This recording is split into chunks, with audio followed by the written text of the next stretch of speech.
Getting your kids or the family together for dinner is always a challenge, right? Well, not with this beautiful banquette seating, and I'm gonna show you exactly how to build this unit for your kitchen, and that will ensure that you always have a full table for dinner. Before you can build the banquette, you need to take measurements.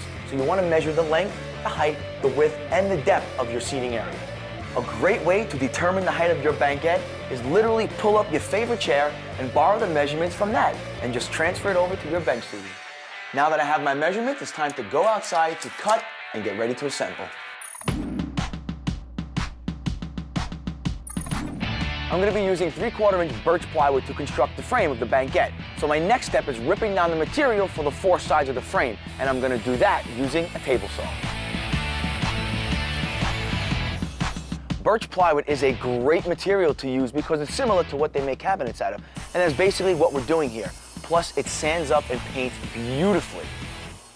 Next up, I'm going to be cutting the ripped pieces to length, and I'll be doing that using a circular saw. A circular saw is the perfect tool to use for a cut like this because it allows you to make a cut over 10 inches in length. Most miter saws will only allow you to cut up to 10 inches. If you've ever noticed, plywood has a tendency to splinter. Why?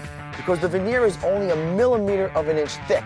To avoid that from happening while cutting it with a circular saw, take a utility knife and score the line which you've just marked, cutting through the veneer.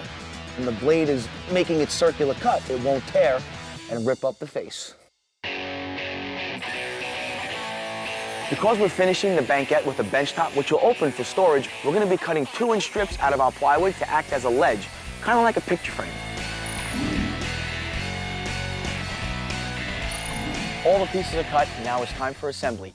Because this is an L-shaped bench unit, we're going to be creating 2 separate boxes, which will be joined together as one unit. We're going to be using nails first to hold the unit together temporarily. Then we're going to be using 1 5/8" wood screws, which is really going to keep the unit tightly together forever, because screws have 3 times the amount of holding power that nails do.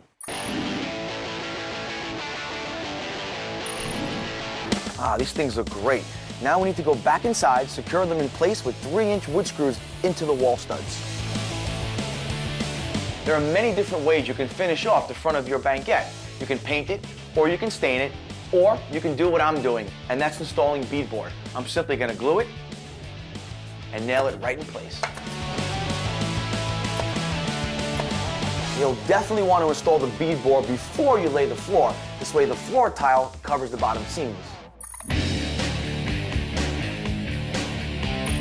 Okay, are you ready to top it off? I'm going to take some measurements, then go back outside to cut the pieces of plywood to size that are going to fit the bench tops. It's very important that you leave at least a 3-inch lip around the perimeter of the lid. This way when you lift the lid up, it swings past the 90-degree mark and rests on the wall. In order to finish off the corner cut and get in places that circular blades cannot reach, I'm going to be using a Japanese handsaw. It's a double-edged blade.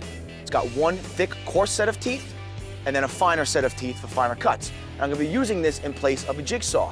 If you don't have either of the two, you can use your grandfather's old-fashioned handsaw.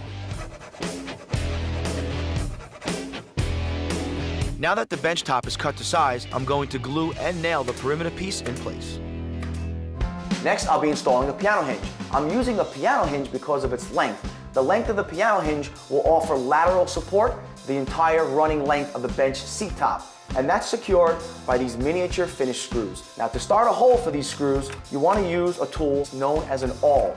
And it's a very sharp, pointed tool which is used to punch and start a hole in wood. You also want to drive the first few screws in with a hand screwdriver. If you are going to use a screw gun to drive these small screws, drive the screws slowly and steadily, because 1 or 2 slips from the screw gun tip will cause these small heads to strip out. Then you'll have big problems, so be careful.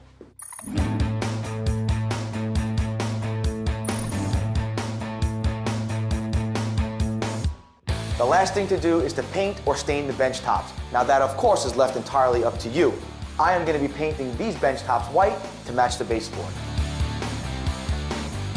And we're done.